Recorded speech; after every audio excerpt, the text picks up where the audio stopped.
प्रायोजक हैं राजयोग पेंट। खुशियाँ आपकी, रंग हमारे।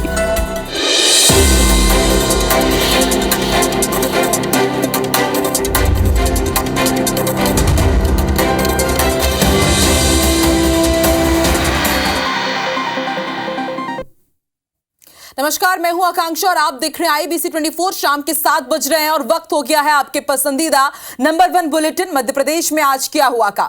तो मध्य प्रदेश में आज क्या खास रहा, दिन भर की बड़ी खबरों का पूरा अपडेट देंगे। शुरुआत करते हैं कांग्रेस की लिस्ट से जुड़ी हुई बड़ी खबर के साथ। जी हां, सभी को इंतजार है कि कांग्रेस की 18 नामों पर लिस्ट कब आएगी मध्य प्रदेश की। तो CEC की बैठक से ये बड़ी खबर आपको बता दें कि 12 नाम तो लगभग तय हो चुके हैं, लेकिन 6 सीट पर पेच फंस गया है। ये बड़ी खबर कांग्रेस CEC से जुड़ी हुई। CEC में 12 नाम तय हो चुके हैं, लेकिन 6 सीट पर पेच फंसा हुआ है।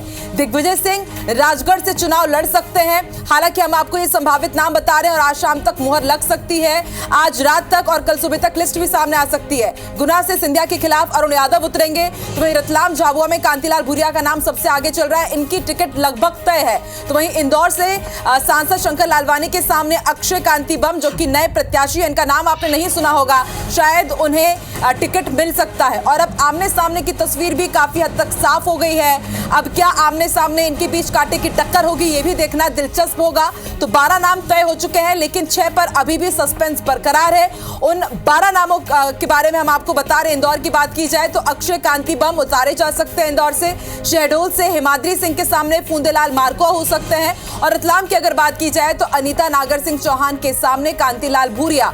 रतलाम के जाने माने चेहरे कांतिलाल भूरिया कई बड़े पदों पर रह चुके हैं। इसके साथ ही राजगढ़ की अगर बात करें तो राजगढ़, जो कि गढ़ माना जाता है दिग्विजय सिंह का, वहां से इस बार राजगढ़ से दिग्विजय सिंह लड़ सकते हैं। हालांकि पिछली बार भोपाल से जब वो सांसदी का चुनाव लड़ रहे थे, तब सांसद प्रज्ञा ठाकुर से वो हार गए थे। और उसके बाद बात की जाए दूसरी सीटों की तो इंदौर से इस बार फिर से शंकर लालवानी पर भरोसा जताया गया है। गुना पर अगर बात की जाए तो इंदौर में इस बार सामने होंगे अक्षय कांति बम। गुना की बात की जाए तो अरुण यादव ने अपने नाम की बात खुद सामने रखी थी। वो चाहते थे कि गुना से सिंधिया के खिलाफ वो मैदान में उतरे। तो देखिए, शायद अरुण यादव के नाम पर मुहर लग गई है। ये नाम तय माने जा रहे हैं। आज रात तक या कल सुबह तक कांग्रेस की लिस्ट सामने आ ही जाएगी।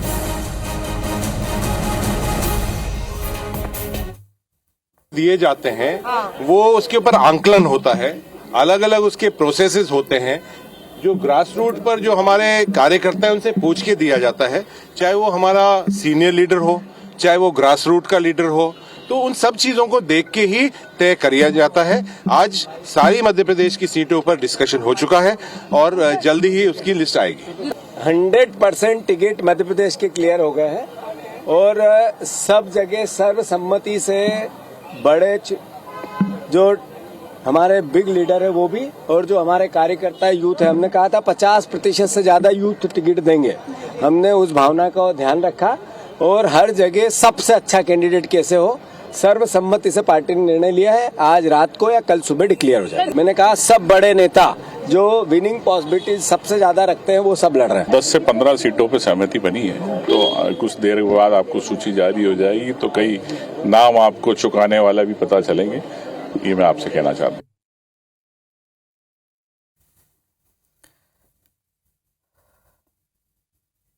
तो आप जीतू पटवारी को सुन रहे थे, इसके साथ ही आपने उमंग सिंघार को भी सुना। इनका कहना है कि आज रात तक या कल सुबह तक लिस्ट सामने आ जाएगी और कई दिग्गज आपको मध्य प्रदेश की दंगल में सामने दिखाई देंगे। इसके साथ ही कई चौंकाने वाले नाम भी हो सकते हैं। तो हर एक अपडेट आपको जरूर मिलेगा, लेकिन अब आपको बता दें कि किन जगहों पर आमने सामने की तस्वीर लगभग साफ हो गई है। राजगढ़ की अगर बात की जाए तो रोडमल नागर को भाजपा की तरफ से टिकट मिला है। दिग्विजय सिंह को कांग्रेस की तरफ से टिकट दिया जा सकता है। इनके नाम पर लगभग मुहर लग गई है। आज शाम तक तस्वीर साफ हो जाएगी। गुना की अगर बात की जाए तो ज्योतिरादित्य सिंधिया के सामने अरुण यादव ने अपनी दावेदारी पेश की थी और माना जा रहा है कि उनके दावेदारी पर कांग्रेस की तरफ से मुहर लग गई है। गुना के बाद आपको एक एक करके तमाम सीटों का पूरा हम यहां पर समीकरण समझा रहे हैं। चलिए, और अब बात करते हैं तो कांग्रेस की लिस्ट तो कभी भी सामने आ जाएगी, लेकिन कांग्रेस में भागम भाग लगातार मची हुई है। चुनाव आते ही कांग्रेस के हाथ छूटने का सिलसिला थम ही नहीं रहा है। एक के बाद एक हाथ कमजोर हो रहा है, वो भी कमलनाथ के गढ़ से। जी हां, छिंदवाड़ा से कमलनाथ का गढ़ कमजोर हो रहा है और बीजेपी कह रही है कि अब छिंदवाड़ा छिन्न भिन्न हो गया है। तो वहीं नारायण त्रिपाठी से जुड़ा हुआ एक बड़ा अपडेट भी आपको दिखाएंगे इस रिपोर्ट में।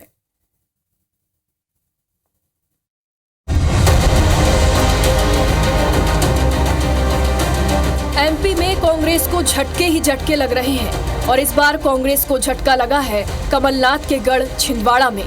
कमलनाथ के परछाई माने जाने वाले दीपक सक्सेना ने गुरुवार सुबह ही कांग्रेस के सभी पदों से इस्तीफा दिया और फिर दीपक सक्सेना के बेटे अजय सक्सेना सैकड़ों समर्थकों के साथ बीजेपी में शामिल हो गए, जिन्हें प्रदेश अध्यक्ष वीडी शर्मा ने बीजेपी की सदस्यता दिलाई।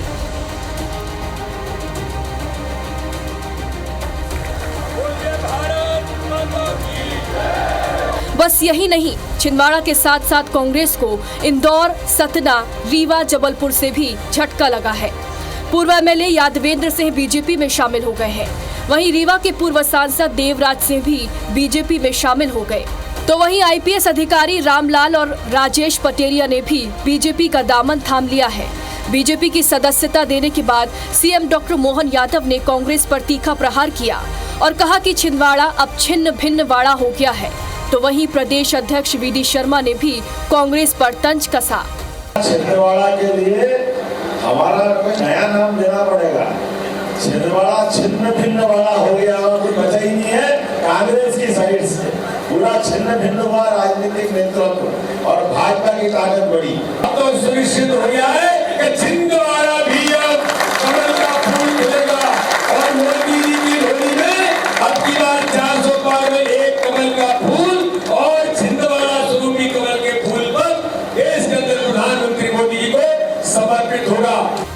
कांग्रेस में भागम भाग का दौर जारी है। तो वहीं आज भाजपा की पूर्व विधायक नारायण त्रिपाठी ने भी दल बदल लिया है।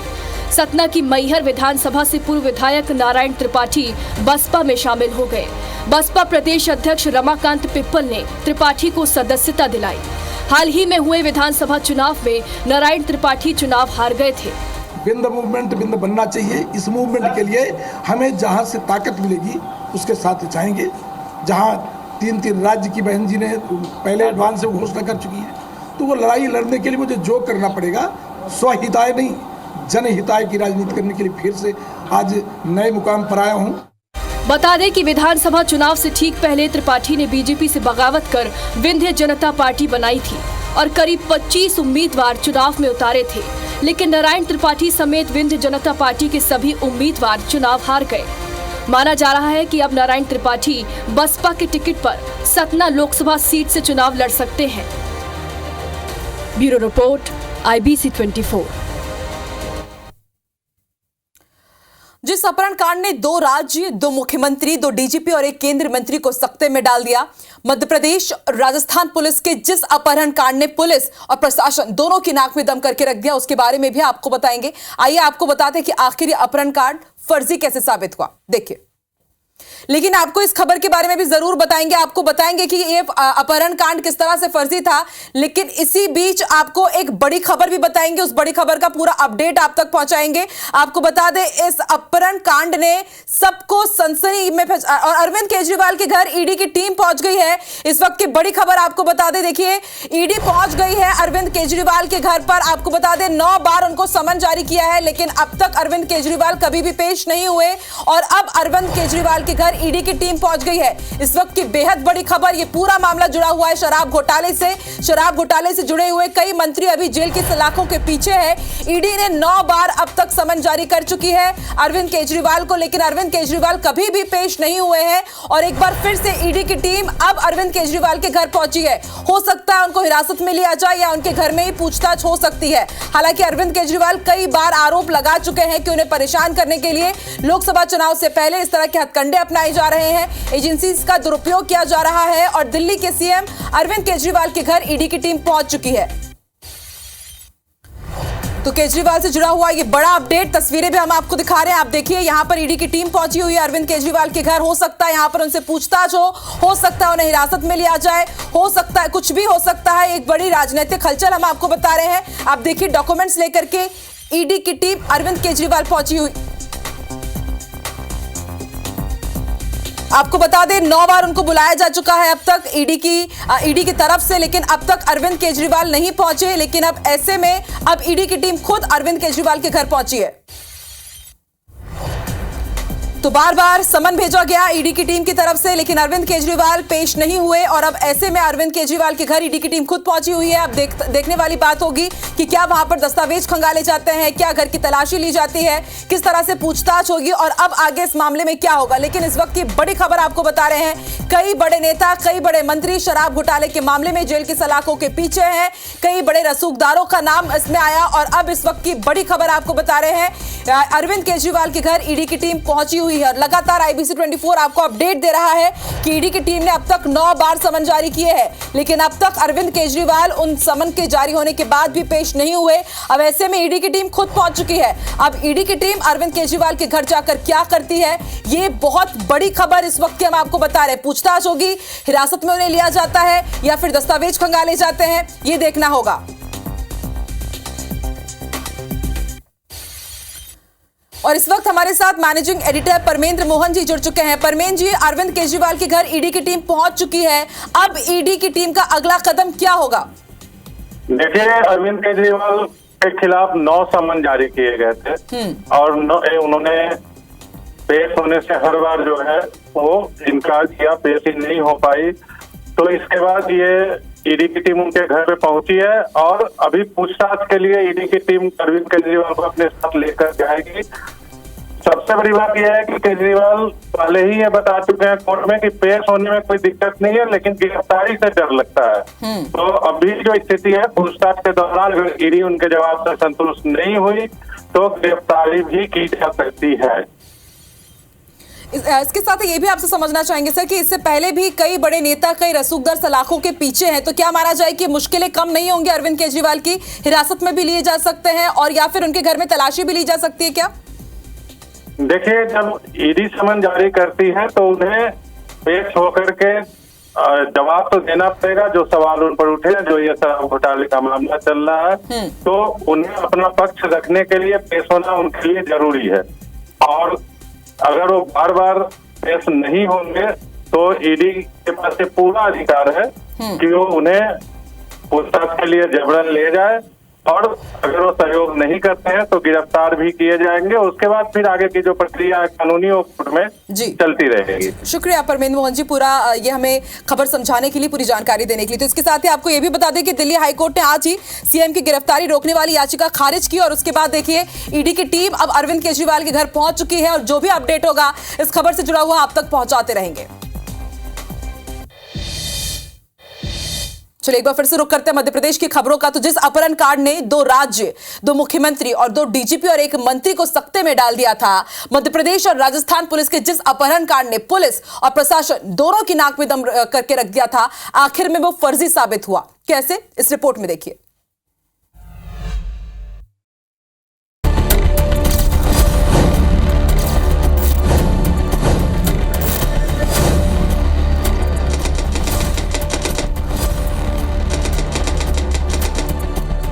उम्र की जिस दहलीज पर कई लोग दुनियादारी तक समझ नहीं पाते, उस उम्र में शिवपुरी की काव्या धाकड़ ने एक ऐसी साजिश रची जिसे सुनकर आपके होश ही नहीं उड़ेंगे, बल्कि आप ये सोचने पर भी मजबूर हो जाएंगे कि महज 20 साल की एक लड़की ने कैसे पूरे 48 घंटे तक देश की 2 राज्यों की पुलिस, 2 मुख्यमंत्री, एक केंद्रीय मंत्री को उलझा कर रख दिया।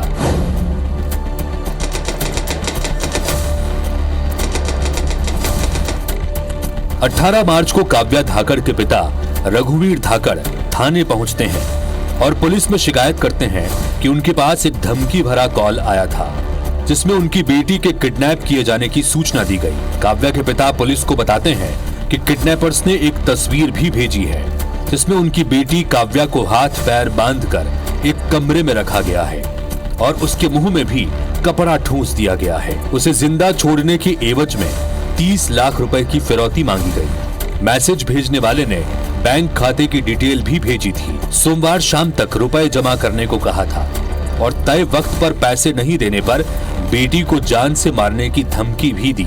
दरअसल काव्या के पिता ने पुलिस को बताया कि काव्या राजस्थान की कोटा में नीट की तैयारी कर रही थी।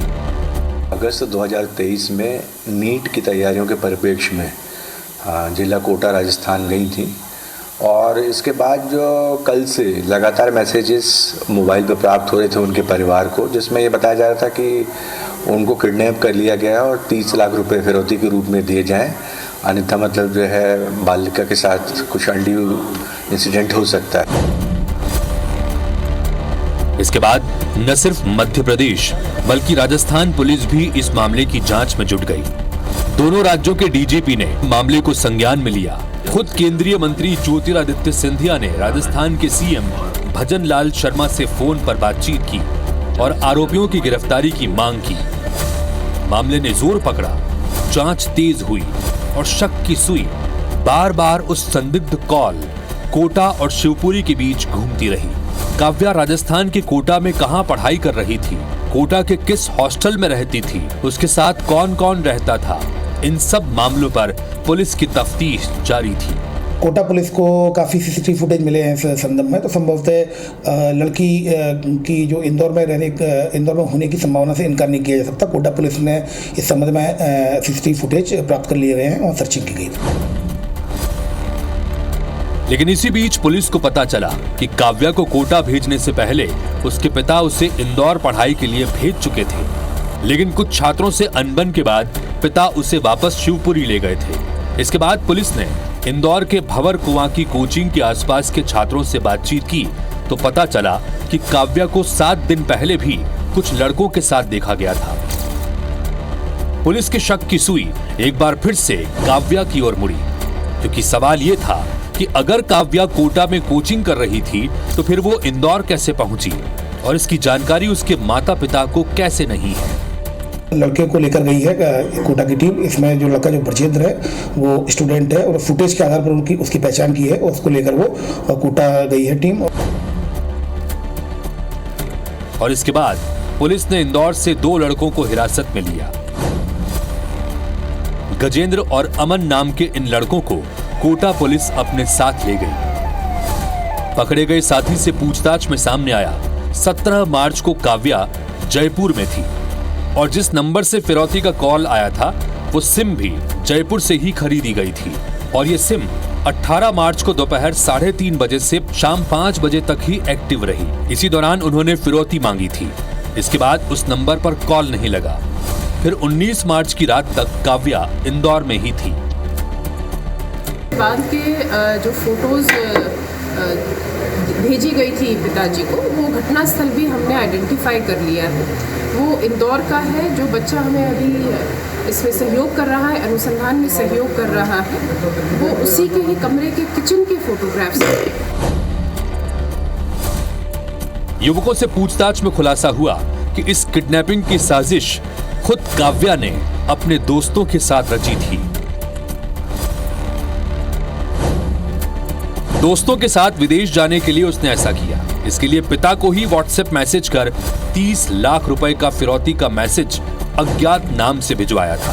काव्या ने कुछ दिन पहले अपनी गाड़ी और मोबाइल बेच दी थी और उसने दोस्तों से कहा कि इन पैसों से कुछ दिन खर्च निकल जाएगा और इसलिए काव्या ने यह फेक कॉल अपने पिता के पास करवाया।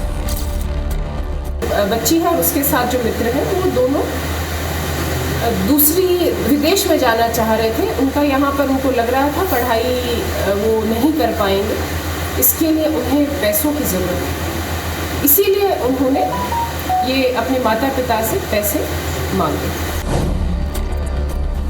अपहरण की खबर जैसे ही वायरल हुई, युवती सोमवार यानी 18 मार्च को इंदौर से चली गई। कोटा पुलिस ने जब सख्ती से पूछताछ की तो युवकों ने बताया कि जो फोटो उसके पिता को फिरौती के लिए भेजे गए थे वो इंदौर में काव्या के दोस्त के घर के किचन में शूट कराए गए थे। पकड़े गए युवक ने बताया कि छात्रा अधिकांश वक्त इंदौर में ही रहती थी, लेकिन माता पिता को कोटा में रहकर पढ़ाई करने की जानकारी दी। उसने अपने दोस्त हर्षित के साथ मिलकर अपहरण की साजिश रची। युवती और हर्षित काफी दिनों से इंदौर में लिव इन में रह रहे थे। बच्ची थी जो पहले इंदौर में कहीं स्टडी करती थी, भंवरकुआ क्षेत्र में स्टडी करती थी। संभवतः उसी में कोई पुराना कहाँ पर क्या था, मतलब कहाँ पर स्टडी करती थी, संभवतः इन्वेस्टिगेशन सिलसिले में वो जांच करने के लिए आई हुई है। हालांकि इंदौर पुलिस का कहना है कि इंदौर से सिर्फ गजेंद्र नाम के युवक को हिरासत में लिया गया है। पुलिस लड़की और उसके हर्षित नाम के दोस्त को ढूंढ रही है। और इसी बीच गुरुवार सुबह पुलिस को काव्या की लोकेशन निमाड़ इलाके में मिली। पुलिस सुबह से इलाके में तलाश में जुट गई है। एक 20 साल की लड़की जिसने इतनी कच्ची सी उम्र में 2 राज्यों की पुलिस, प्रशासन और राजनेताओं को ऐसा उलझाया कि 48 घंटे तक हर कोई इस गुत्थी में उलझता ही चला गया। लेकिन इससे भी बड़ा सवाल यह है कि जिस परिवार ने अपना पूरा जीवन एक बच्चे के भविष्य को बनाने में लगा दिया, उस परिवार को धोखा देने में काव्या ने एक बार भी नहीं सोचा। सवाल पेरेंटिंग पर भी उठेंगे, सवाल समाज में टीनेजर्स की बिहेवियर पर भी उठेंगे कि 20 साल की परवरिश पर चंद दिनों की दोस्ती आखिर कैसे भारी पड़ जाती है। Bureau report, IBC 24। और बुलेटिन में वक्त एक छोटे से ब्रेक का। ब्रेक के बाद आपको बताएंगे किस तरह से भोपाल में कुत्तों का कहर बरप रहा है।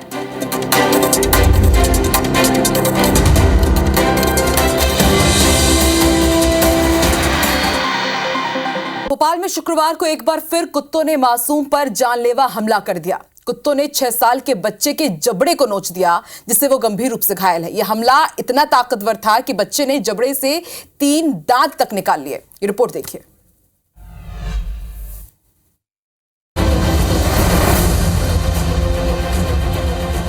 इस मासूम को देखिए जो अस्पताल में जिंदगी और मौत के बीच लड़ रहा है। दरअसल भोपाल में स्ट्रीट डॉग्स ने एक 6 साल के बच्चे के जबड़े को नोच दिया।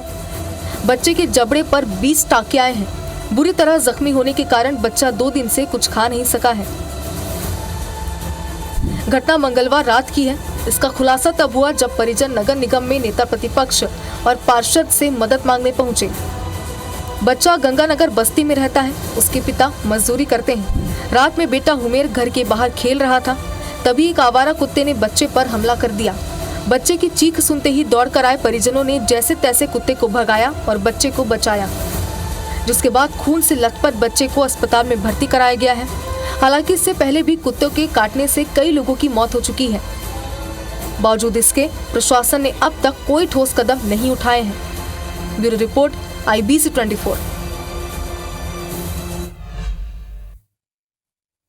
गौशाला पर शुरू होने वाली ASI सर्वे में एक नया मोड़ आ गया है। बता दें कि शुक्रवार से ज्ञानव्यापी की तर्ज पर भोजशाला का ASI सर्वे शुरू होने वाला है।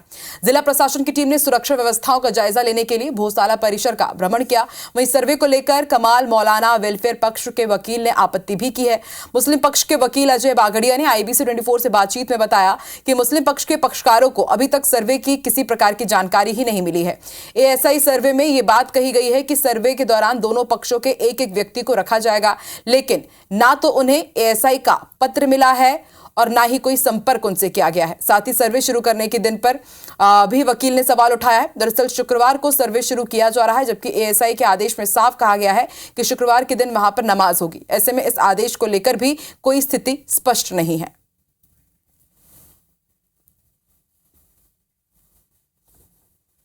आर्कियोलॉजिकल सर्वे ऑफ इंडिया ने एक नोटिस जारी करा है, जिसकी की प्रतिलिपि भेजी गई है इंदौर के डिविजनल कमिश्नर को, धार के कलेक्टर को, धार के SP को और 2 और अधिकारियों को भेजी गई है। हालांकि ये चिट्ठी हमारे पक्षकार को, मुस्लिम वर्ग के लोगों को, अभी चिट्ठी जो पक्षकार थे इस लिटिगेशन में उनको प्राप्त नहीं हुई है। और सर्वे के दौरान सुरक्षा का पुख्ता इंतजाम रहे, कहीं कोई व्यवधान न रहे, यह भी हम लोग सुनिश्चित करेंगे।